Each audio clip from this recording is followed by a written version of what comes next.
Today, we are going to learn how to find the numerator and denominator using more difficult equivalent fractions. In our previous examples, our second fraction always has a numerator and denominator with bigger numbers than the first fraction.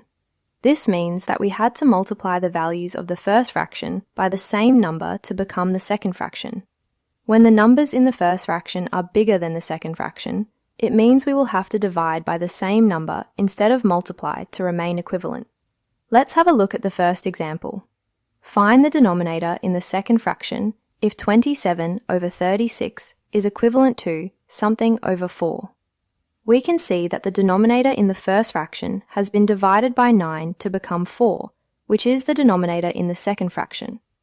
To remain equivalent, we also have to divide the first numerator by 9, which means 27 divided by 9 giving us 3, which is our second numerator. So, 27 over 36 is equivalent to 3 over 4. Let's have a look at the second example. Find the numerator in the first fraction if something over 36 is equivalent to 9 over 12. We can see that the denominator in the first fraction is divided by 3 to become 12, which is the denominator in the second fraction. This also means that the denominator in the first fraction is 3 times bigger than the denominator in the second fraction.